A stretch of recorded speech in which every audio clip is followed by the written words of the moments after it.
मैंने एक वीडियो डाला था अभी टीआरसी के लिए, इतने सारे बंदों ने मुझे मैसेज करा, तो मैंने सोचा एक वीडियो और बनाना चाहिए जिसमें अच्छे से एक्सप्लेन करूं आपको टीआरसी कितनी महंगी पड़ती है और मंथली के हिसाब से आपका कितना मतलब एक्सपेंस जाता है टीआरसी के वजह से, और आपकी सेविंग कितनी होती है जो आप पैसा खर्चा करके आते हो। ये वीडियो के बाद शायद आपको कोई भी वीडियो देखने की जरूरत नहीं पड़ेगी, और अगर आपको फिर भी टीआरसी चाहिए तो अपने ने सेटिंग बना ली है, आपके पैसे नहीं मरेंगे, गारंटेड आपको टीआरसी प्रोवाइड कर देंगे हम। वीडियो एंड तक देखो। अगर आपने सब्सक्राइब नहीं करा है तो चैनल सब्सक्राइब कर देना। बाकी मौसम का मजा लो, यहाँ मौसम बहुत अच्छा हो रहा है। अभी बैकग्राउंड देख सकते हो पूरा येरेवन दिख रहा है यहाँ से बिल्कुल। अपना पहले ज्ञान की बात चोदते हैं, बाद में अपनी बकचोदी करेंगे। सबसे पहले मैं आपको बताता हूँ आपका खर्चा कितना होता है जब आप इंडिया से आते हो, उसके बाद टीआरसी का खर्चा जोड़ के आपको कैलकुलेशन के हिसाब से बताऊंगा मैं मंथली। अगर आपको समझ में नहीं आए तो मैं पर डे के हिसाब से भी बता दूंगा। देखो, अगर आपकी कितनी भी एज है, नॉर्मल मैं मोटा मोटा आपको बताऊंगा, फिक्स रेट में नहीं बताने वाला हूँ। इसमें 1.5 लाख रुपए आपके खर्च होते ही होते हैं, चाहे आप कोई सा भी वीजा लो, 21 दिन का या 120 दिन का। यहाँ पर खाने रहने का और टिकट वगैरह मिलाएगा, आप यहाँ 1.5 लाख में लमसम पहुंच जाते हो। वैसे ज्यादा ही में आते हैं लोग, पर एग्जाम्पल मान लेते हैं 1.5 लाख रुपए में आप अर्मेनिया पहुंच गए। अर्मेनिया पहुंचने के बाद आप टीआरसी अप्लाई करते हो,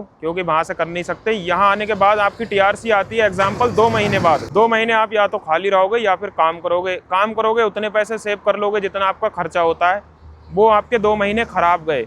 सेविंग करके थोड़े बहुत ही भेज सकते हो, क्योंकि नया नया बंदा आता है, जान पहचान होती नहीं है, तो ज्यादा पैसे नहीं बचते हैं, खर्चे पानी में निकल जाते हैं। तो 1.5 लाख रुपए मान के चलते हैं, 2 महीने का टाइम आपका निकल गया। अब आपकी 2 महीने बाद टीआरसी आ जाती है हाथ में। टीआरसी में नॉर्मल खर्चा किसी से भी बनाते हो आप, कम से कम बता रहा हूं मैं, $1000 से कम कोई नहीं लेगा। ज्यादा से ज्यादा तो $1600 ले रहे हैं। हम बीच का दायरा रखते हैं 1,20,000 रुपए इंडिया के, या 1,25, चलो 1,20 मान लेते हैं। 1,20 में आपकी टीआरसी तैयार हो गई, तो आपके कितने हुए? 1.5 लाख और प्लस 1,20,000, 2,70,000 रुपए आपने खर्च कर दिए।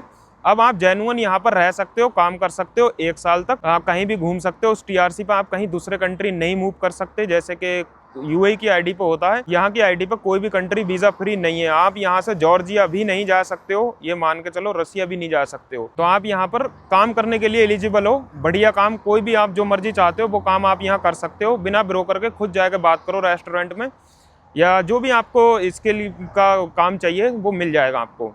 सैलरी मिनिमम मैं आपको बताता हूँ, यहाँ पर 40 से 50,000 के बीच है। 50,000 एग्जाम्पल मान लेते हैं, खर्चा पानी निकाल के आप 35-40 हज़ार रुपये घर भेज दोगे। चलो 40 मान लेते हैं, 40,000 रुपये आप महीने के कमाओगे 2,70,000 रुपये खर्च करने के बाद। और इससे ज़्यादा ही खर्च होंगे, मोटा मोटा हम 3 मान लेते हैं, ठीक है। 30,000 रुपये की कोई वैल्यू नहीं है इंडिया में, ये जो भी वैल्यू है। यहाँ पर पैसे बहुत तेज़ी से खर्च होते हैं, थोड़ी थोड़ी चीज़ों में 1,000-2,000 खत्म हो जाते हैं। 3 लाख रुपये आपने खर्च करके, और यहाँ पर आप जेन्युइन हो गए, काम कर रहे हो, आप महीने के 40,000 रुपये सेविंग कर रहे हो। 1 साल की आपकी टीआरसी होगी। तो ये आपको मैं कैलकुलेशन के हिसाब से बताता हूँ, 12 महीने आपके कितने रुपए मंथ आपको टीआरसी का पे करना पड़ रहा है, और आप जो कमा रहे हो उसमें से कितनी सेविंग करके आप कितने घर भेजोगे। 3 लाख रुपए अगर आपने खर्च करे हैं टीआरसी वगैरह बनाने में, आपका मंथली 12 महीने का जोड़ोगे तो 25,000 रुपये महीना आप पे कर रहे हो।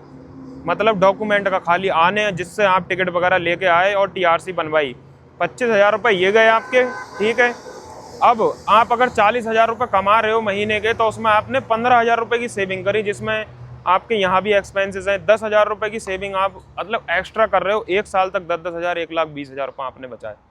अब आप जोड़ लो भाई, आप टीआरसी नहीं लेते हो तब भी आप यही काम कर सकते हो नॉर्मल, और फिर आपके कम से कम नहीं तो 12 से 15,000 रुपये बचेंगे, जो टीआरसी में आपने लगाए वो पैसे आपकी सेविंग हो जाएगी।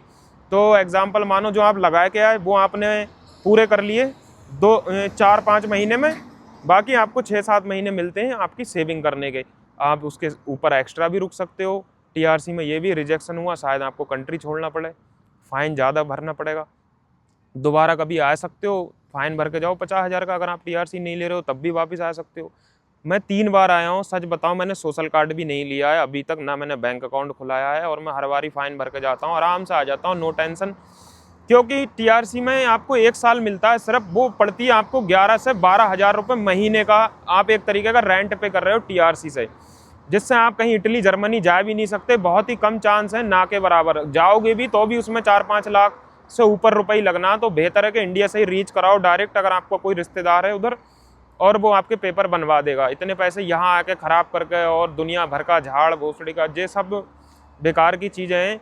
इससे आइडिया लगा लो, आपको टीआरसी चाहिए है अगर आपको ज़रूरत है। अगर आपको ज़रूरत नहीं है तो आप टीआरसी के चक्कर में मत पड़ो। अब आते कंक्लूजन पर, अगर आपको टीआरसी फिर भी बनवाना है नंबर डिस्क्रिप्शन में आपको टीआरसी प्रोवाइड कर दूंगा मैं अच्छे रेट में, गारंटेड आपको 1.5 से 2 महीने में टीआरसी मिल जाएगी। बस आपके पास 120 दिन का वैलिड वीज़ा रहना चाहिए, वीज़ा एक्सपायर होगा तब आपको टीआरसी नहीं मिलेगी। जो बंदे ओवर स्टे कर गए वो कभी भी अप्लाई ना करें, उनकी टीआरसी रिजेक्ट ही होना है, ज़्यादातर चांस हैं रिजेक्ट होगी। पैसे बर्बाद मत करो। 120 डेज B7 वीज़ा पर इधर एंट्री लो अगर टीआरसी चाहिए तो।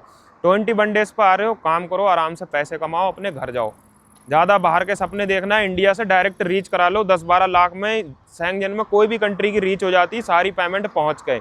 इंग्लैंड की भी रीच हो जाती है, बस पैसे होना चाहिए, आप दुनिया के किसी भी कोने पर जा सकते हो। बाकी लेटेस्ट जॉब वगैरह की अपडेट के लिए आप मेरा व्हाट्सअप चैनल फॉलो कर सकते हो, डिस्क्रिप्शन में लिंक है। अभी मैं एक नेक्स्ट वीडियो डालने वाला हूँ कि यहाँ पर किस तरीके की जॉब अवेलेबल हो रही है, क्योंकि सिस्टम बहुत तेज़ी से बदल रहा है, सैलरी भी इंक्रीज़ हुई है, तो आपको आइडिया लग जाएगा कि यहाँ पर आपके लिए ठीक भी है आना या नहीं है, क्योंकि बंदे बाद में आकर रोते हैं और फिर बुरा भला बोलते हैं। सब्सक्राइब कर दो, वीडियो अच्छी लगी हो।